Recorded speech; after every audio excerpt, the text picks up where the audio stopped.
डोंगर दर्यात राहून उन्हाळा पाऊस अंगावर घेऊन आपल्या मेंढपाळ व्यवसायात स्वतःला झोकून देणाऱ्या धनगर समाज बांधवांच्या विविध समस्यांचे निराकरण करण्यासाठी सदैव समाजांच्या पाठीशी खंबीरपणे उभे राहणारे धनगर समाज संघर्ष समितीचे संस्थापक अध्यक्ष खासदार डॉक्टर विकास महात्मे यांनी काल सायंकाळी छत्रपती संभाजीनगर जिल्ह्याच्या शेवटच्या टोकाला डोंगर पायथ्याशी असलेल्या मराठवाडा आणि खानदेशच्या टोकावर वसलेल्या मोळाई तालुका सोयगाव आणि जळगाव जिल्ह्यातील धनगर बहुल समाजात असलेले बदरके गावाला भेट दिली। या भेटीदरम्यान बांधवांच्या विविध अडीअडचणी जाणून घेतल्या। यावेळी डॉक्टर महात्मे यांनी दोन्ही गावातील महिलांसह ज्येष्ठ समाज बांधवांचा आबालवृद्धांशी चर्चा केली। या ठिकाणची बोलीभाषा, राहणीमान, व्यवसाय, चालीरीती बाबतीत माहिती जाणून घेतली।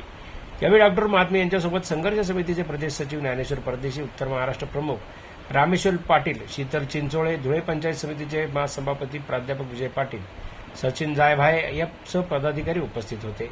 समाज बांधवांनी उपस्थित मान्यवरांची साल श्रीफळ सत्कार केला। यावेळी मोहळाईचे सरपंच राजेंद्र परदेशी, भीमराव गढरी, बाबलाल गढरी, दयाराम रोकडे, तर बदरके येथील राजेंद्र रामदास, गणपत डोंगर, तर आप्पा पाटील आणि इतर समाज बांधव मोठ्या संख्येने उपस्थित होते। जनजागर मराठीसाठी संजय परदेशी, आखतवाडे, पाचोरा।